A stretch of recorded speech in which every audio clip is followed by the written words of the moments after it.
Kev? Michaela? Ruben? Jack? Krista? Where the fuck is everybody, man? I guess it's just me. Fuck it. Let's do her, bud.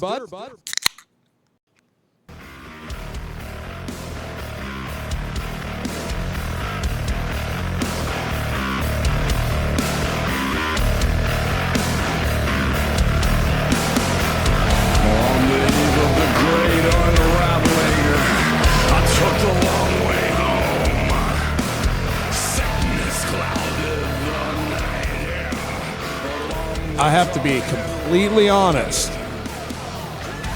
This is the weirdest I have felt in a long fucking time, man. I think this might be the first time I'm doing this by myself, and I'm afraid it's going to show. It probably will. But you know what? That's okay. We have each other.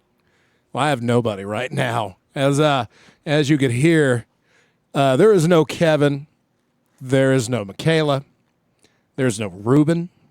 There's no Jack. And there's no Krista. That last one makes Jack and Krista. That makes sense.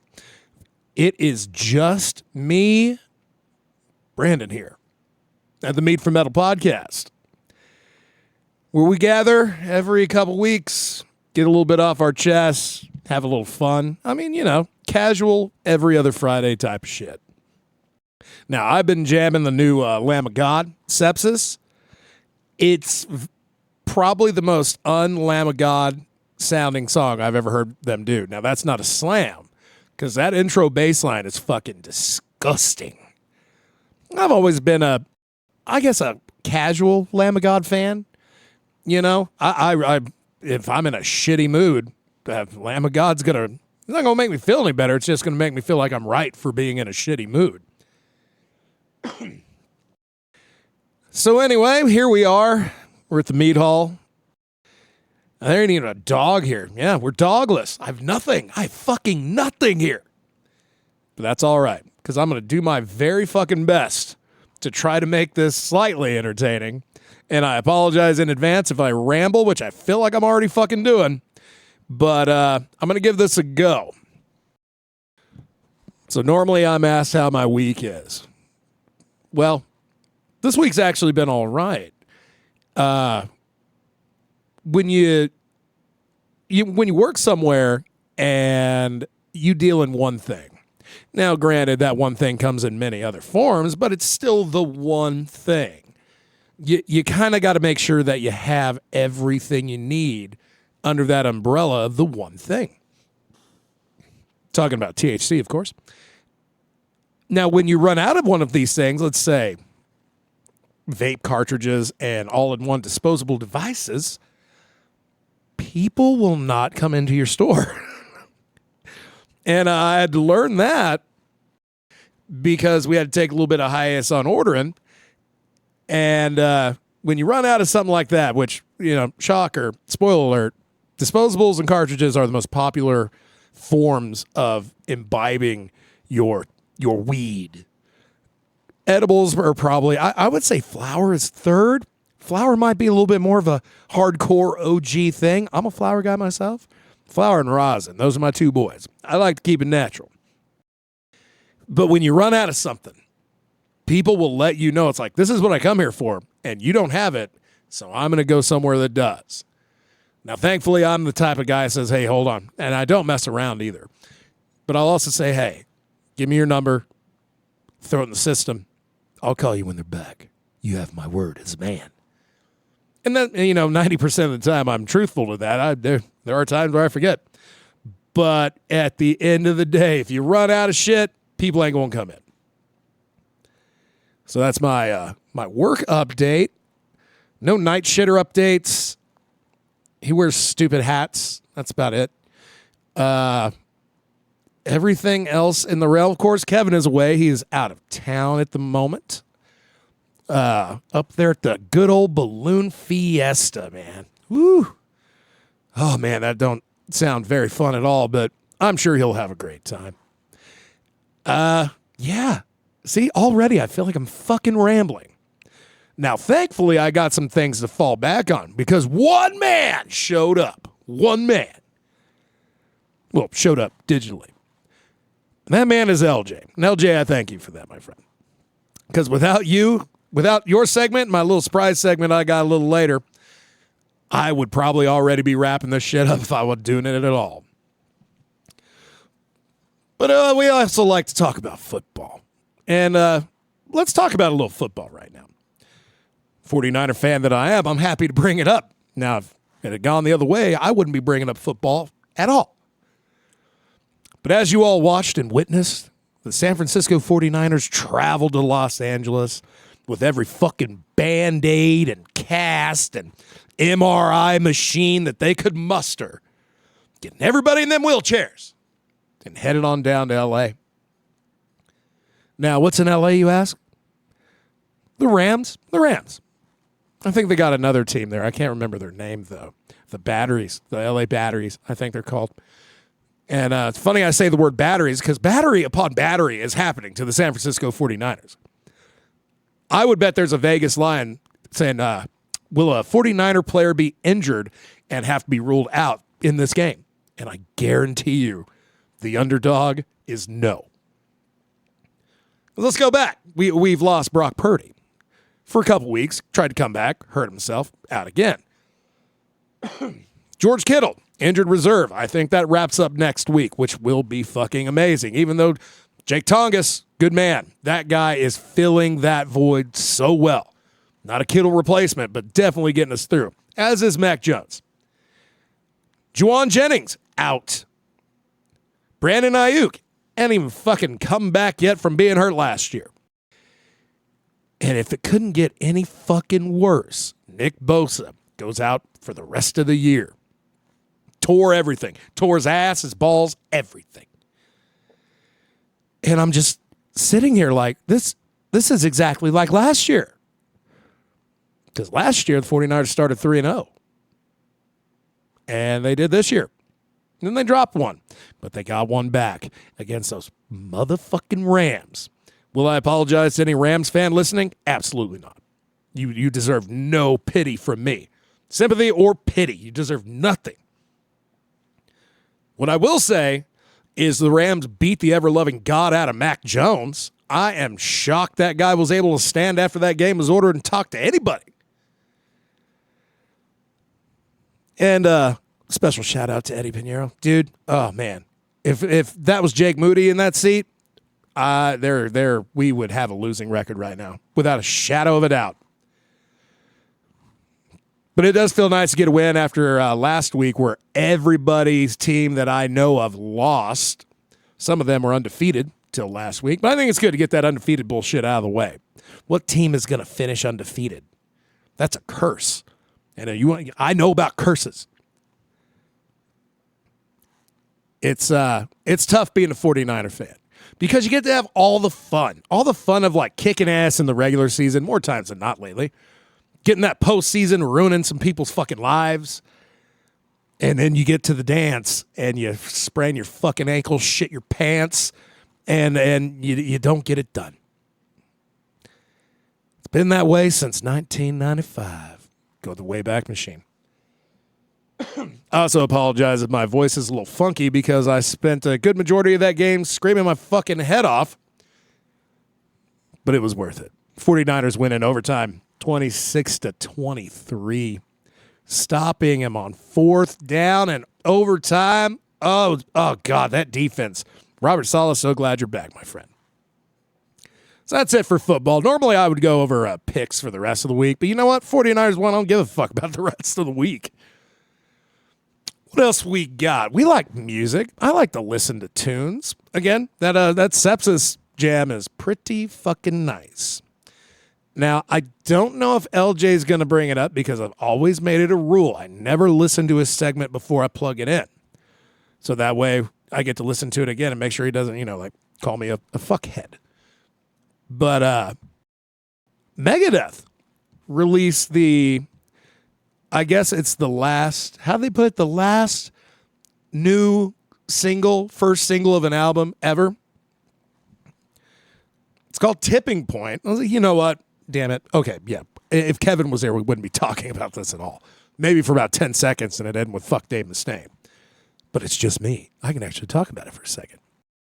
Always give Megadeth a chance, especially on when new music or an album is announced. I want to get a little taste. More times than not, I'm probably not going to be interested, but that's okay. I just want to hear it. And I listened to this song, Tipping Point, and I watched the video, and I think that might have fucked my brain up. Just because when I watched the video is so clearly AI that it's atrocious. You'd almost think it makes Dave Mustaine look like he could be a hell of an actor. But I probably would have liked it a little bit more if I hadn't watched that fucking AI slop video. And it's really a bummer that this is the fallback now.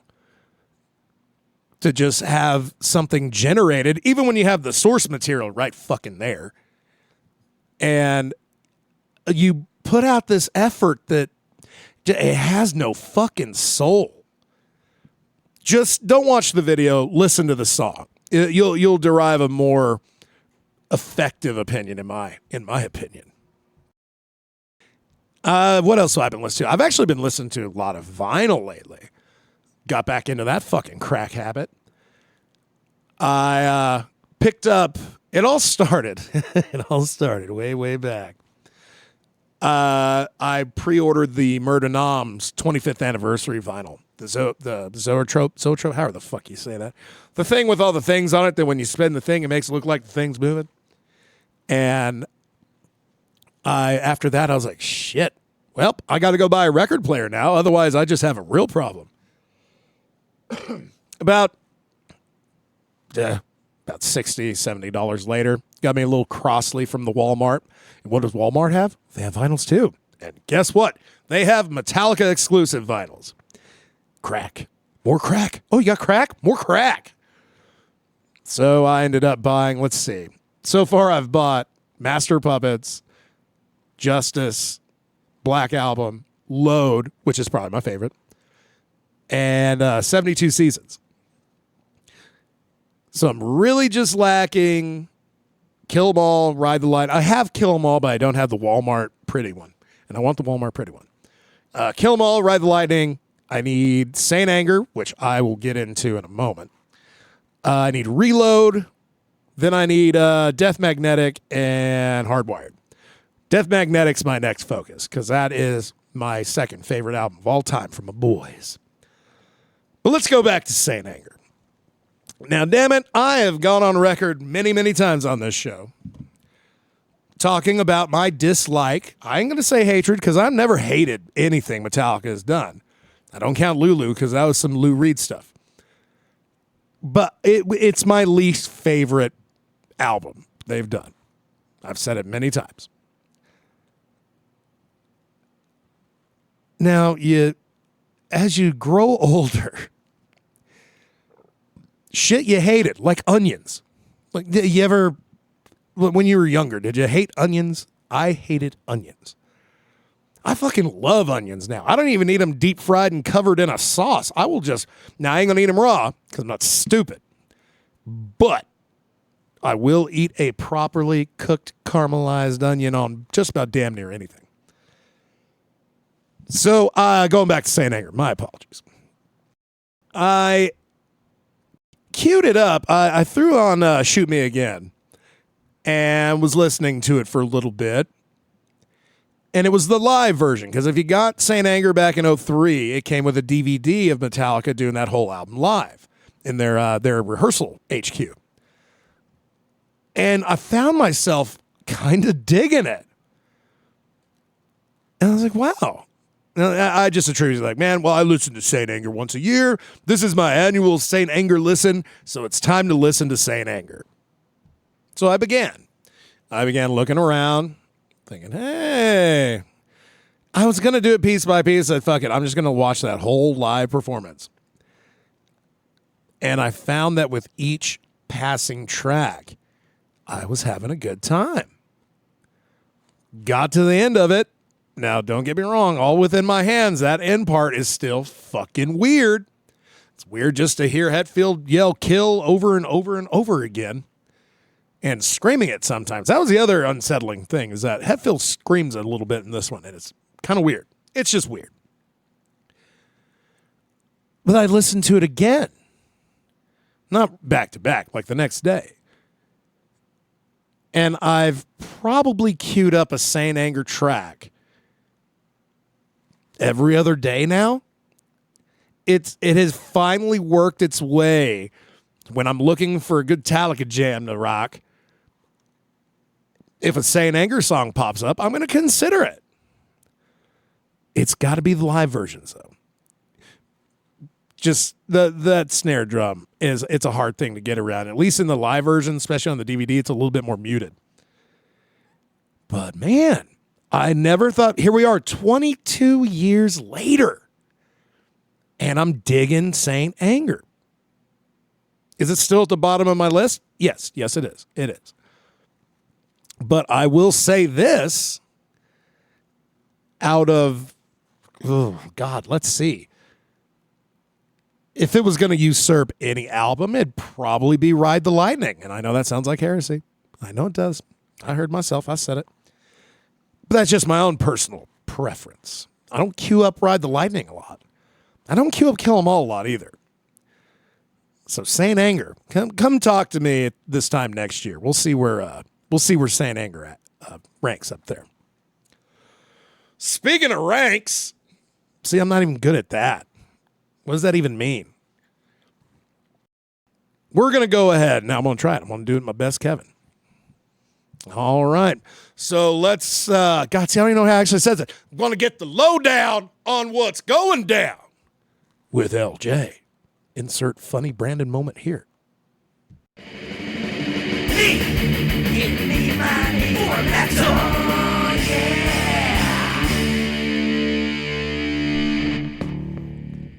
Oh yeah, baby. You know what time it is. LJ here, back in the building, and now we're gonna jump right into it with rock and metal releases for the week. Today we've got All Time Low with an album called Everybody's Talkin'. Decidedly a rock album, but still pretty jammin'. Speaking of jams, the band Greyhaven has an album out called Keep It Quiet, and this is a lot more intense than the band I just mentioned, so if you're looking for something that'll kick you in the teeth metalcore style, this'll probably do the trick. It'll at least get your ass moving in the morning. Take it from me, I need stuff like this. Coffee is gross. Now speaking of waking the fuck up, Dead Heat has an album out called Process of Elimination. Good old thrash metal, and fuck yeah, it sounds like it came right out of the 80s. Fuck yes. This is the kind of thing that gets you windmilling, even if you don't have any hair. Just tie a scarf to your head, or pretend you have, I don't know, just buy the album, it's fucking rockin'.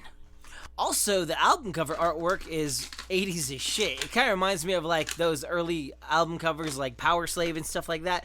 And also, it's from Metal Blade Records. Yeah, that Metal Blade Records. Pretty cool. Speaking of pretty cool, this next band caught me off guard because I didn't know I was going to fall in fucking love with them like I did. But they're called Hooded Menace. I feel like I've mentioned them before, but I might not have. I've done over 100 episodes of this shit, so who knows. Anyway, the album is called, bear with me on this because this is the kind of shit that we're dealing with here, Lachrymose Monuments of Obscuration. That's all you need to know. This is a pretty fucking rockin' album. It sounds like death metal to me, but actually it turns out it's death doom, which makes it even better and a lot heavier. So go ahead and check this out if you want to headbang like you've never headbanged before. It's just got this driving groove to it that fucking smashes, man. I can't even believe that I discovered a new band that I'm actually going to start listening to regularly now. Until they start to suck, but maybe that won't happen for a while. Right now, they're off to a really good start. Next band, Corey Marks with the album Sorry for Nothing Volume 2. This sounds like country if you crossed it with metal, and I gotta say, I came away not disappointed.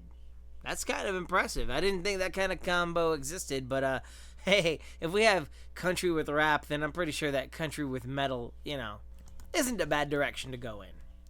Now, sometimes whenever I sit down to do these and I look at the list of names, I don't know what I'm getting into until I look it up and listen to it. And so far, every single band that I've pointed at, I've pretty much looked up and been satisfied with what I've heard. And that goes the same with this band, Dirk Schneider and the Old Gang. DIRKSCHNEIDER and the Old Gang. Oh, and the album is called Babylon. And if you're wondering what it sounds like, well, imagine like 80s metal with modern production. It sounds really fucking good. It sounds a lot better than these people look, but that's not really a slight at them. It's just unexpected. When I heard them singing, I was like, who the fuck are these guys? But then I was too busy jamming to realize and quit giving a fuck. So, yeah, definitely worth checking out in my opinion. And now we're going to go ahead and talk about the re-releases, EPs, and compilations that we've got coming in. So, the first one on this list is... Gore with the album If You Do Not Fear Me EP. We've also got My Morning Jacket, that's a band name, with Z 20th Anniversary Edition. Pretty cool. There's also Tenacious D with the Complete Masterworks Volume 3 Blu-ray/DVD set. Cool, man.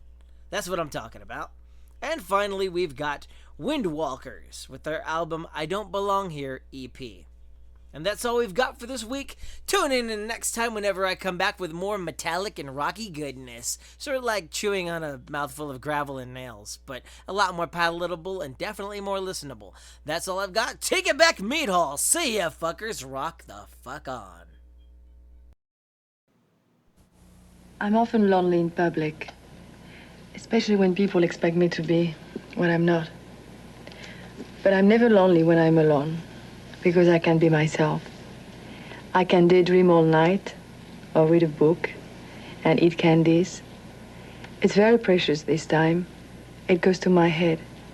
Like Chanel No. 5, spray perfume and spray cologne. Chanel, it's one of the pleasures of being a woman. This is the voice of silence no more.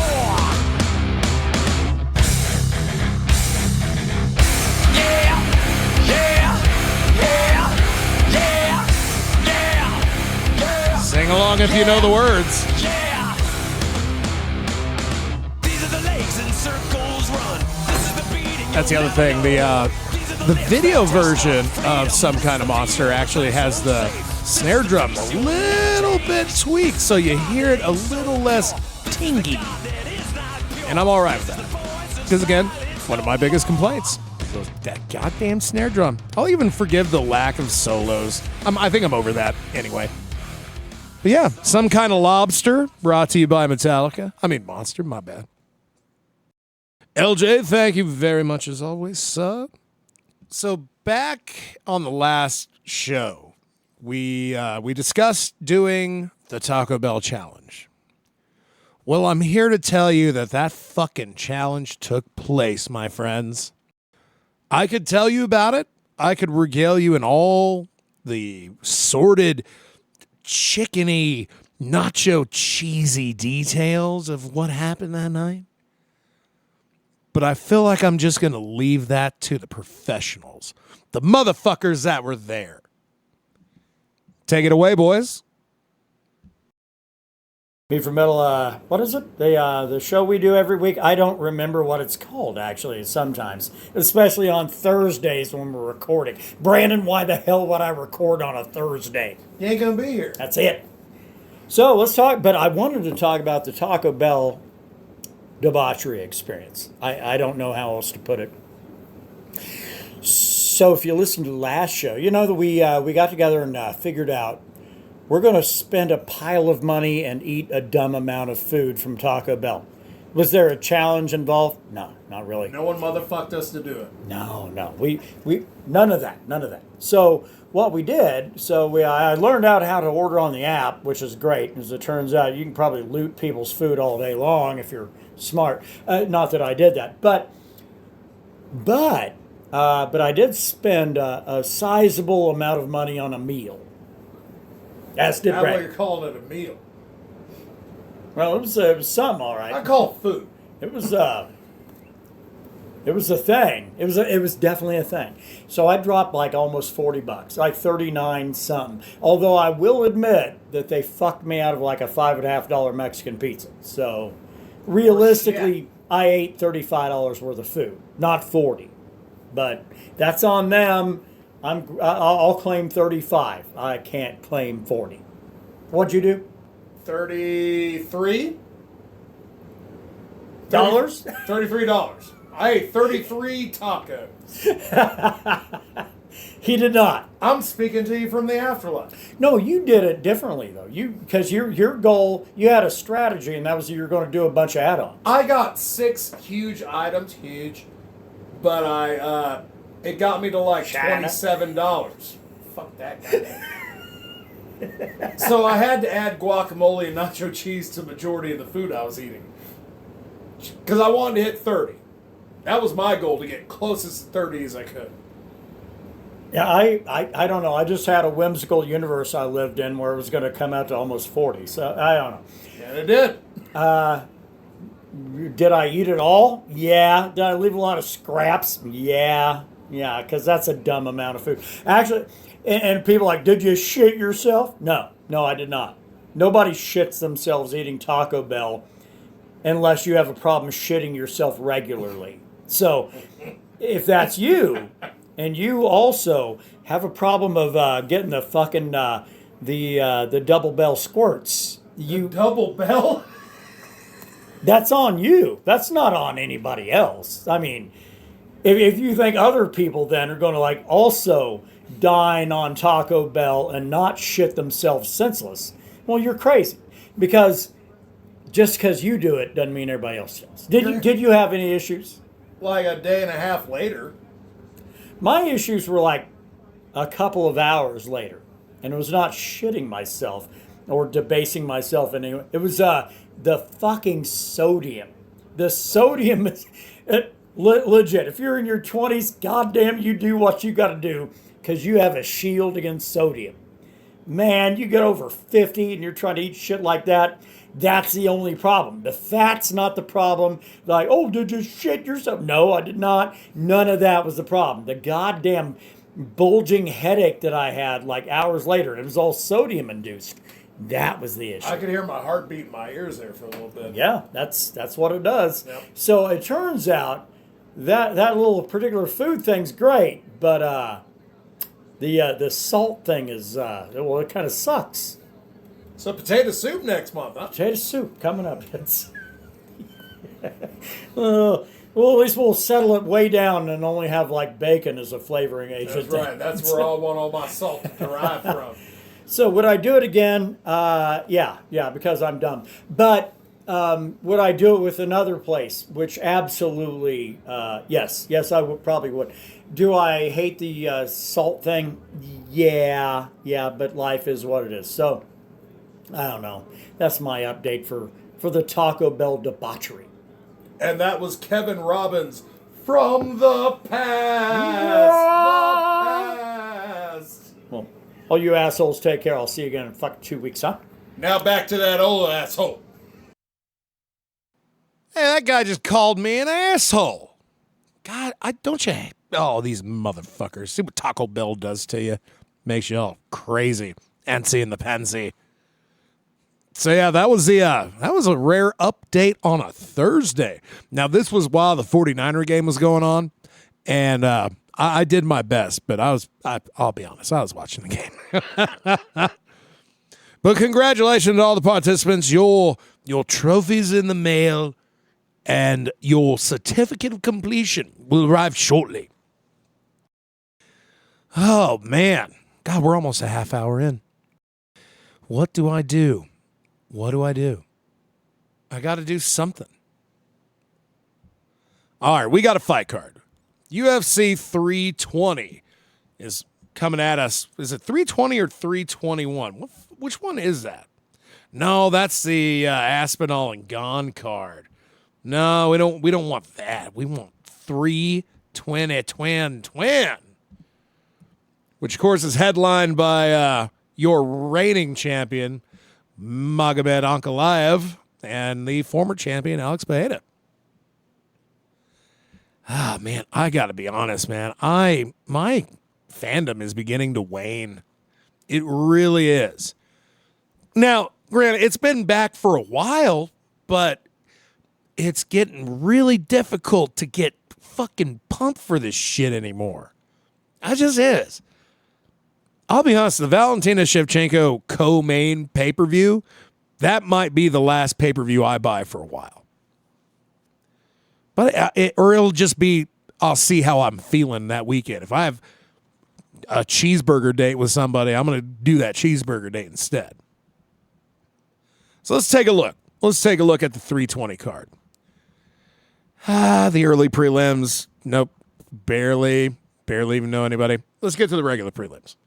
We got Edmund Shabazian taking on Andre Muniz from the mighty realm of Brazil. Shabazian, a Vegas favorite at minus 298. That's weird. Just go minus 300. What the fuck? Vegas doesn't know how to just do round numbers. I would probably go Edmund in this. I'm not very familiar with Andre Muniz or Muniz. However the fuck you say Brazil. I don't know, man. I'm that's a tough language for me to mimic. So we also got let's move on up. Shabazz, good luck to you, sir. Patchy Mix making another fight against Jacob Wilklax. This guy's from Poland. It's a hard one to say, okay? Patchy is a big favorite at minus 305. Again, not a round number. What the fuck are you doing, Vegas? I'll take Patchy in that. Not a fight I'm super curious about or care about. Daniel Santos. It's a catchweight fight. Don't even care. Nope. If you can't make weight, go fuck yourself. We're going to fucking move on to the main card. They say usually the prelims get you ready. If you haven't bought the pay-per-view already, you're probably going to if they're good. These don't look very good. 8 p.m. Mountain Time, we got the main card of UFC 320. First fight of the night on the card is Abus Magomedov from Germany. Taking on Joe Pyfer from the USA. The Pyfer, a big almost 3-1, minus 245. I like Joe Pyfer. It's not because he's a ginger. I'm just looking for another like kind of thick-skulled dude to be a fan of since Justin Gaethje broke my heart. Joe Pyfer might be it. I don't know. There's a lot of other fucking people in the running. I got to be honest. I like Joe. In this. Probably like heavy wrestling coming on. After that, we got Josh motherfucking Emmett, one of the scariest men at 145. 8th ranked, taking on 9th ranked Youssef Zalal, fighting out of Morocco. Now, Josh Emmett will always have a place in my heart. Not because I'm a fan. I'm not a Josh Emmett fan. But I am a big fan of what he did to that fucking idiot, just mouth-breathing dumbass Bryce Mitchell.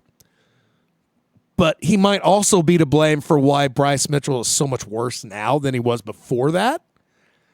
So, I don't know. Josh Emmett, a big underdog in Vegas' eyes, by the way. But I'm going to go for Josh Emmett just because he really made my day with that. He should just fight Bryce Mitchell all the time. I would buy every pay-per-view. That's how you get me back, UFC. Just have Josh Emmett spinning elbow Bryce Mitchell all day. Now, this would be a co-main event on any other card. This would be a huge fight. Yuri Prochazka, 2nd ranked, taking on 4th ranked Khalil Roundtree. God, that's a good fight. Man, Yuri almost brought me back to like, man, light heavyweight division is going to get real fucking fun because of this guy. And then he gets hurt and he has to be that warrior and be like, man, I'm not going to be able to fight for a while. You're going to have to take this belt away. So he's another one of those champions that never really lost his belt. which is a bummer. But he is on the way back up. And this is what the light heavyweight division needs, are these two motherfuckers. I'd rather, and that it has to be a title eliminator. Fucking has to. Yuri is a slight favorite at minus 180, almost 2-1 money. God, it's hard for me to pick against him. I like Khalil Roundtree too. It would not bum me out if he won, but I would like to see Prochazka get a chance back to get up there and get that belt back.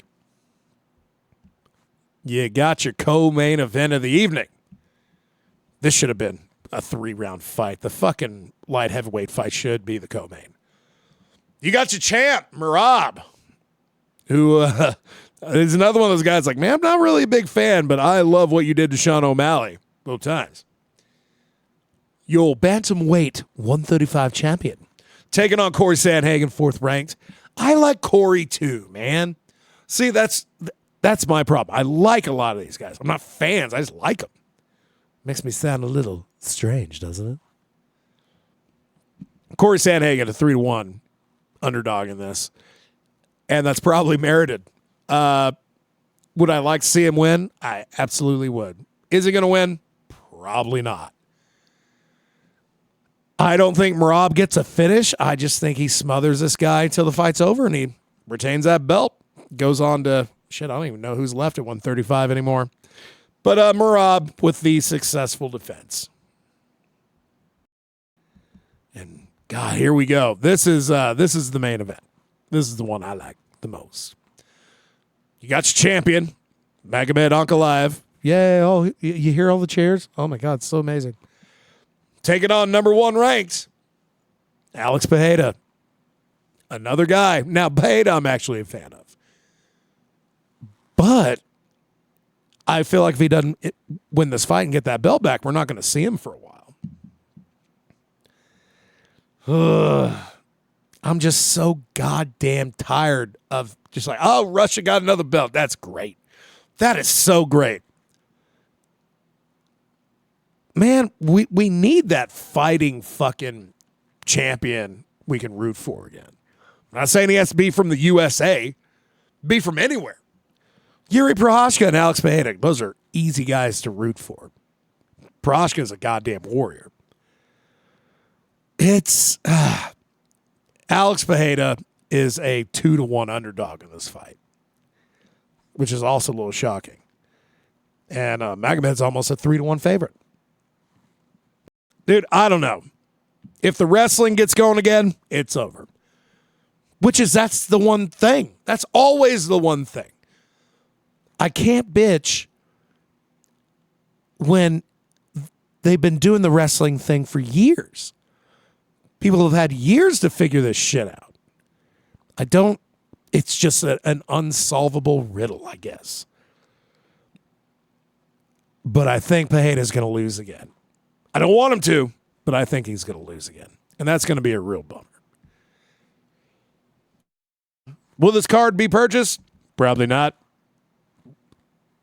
But if the prelims are good, you never know. Never say never, right? So there are your professional, solid, stone-cold locks of picks for UFC 320. My friends, I've been bending your ear for 40 minutes right now.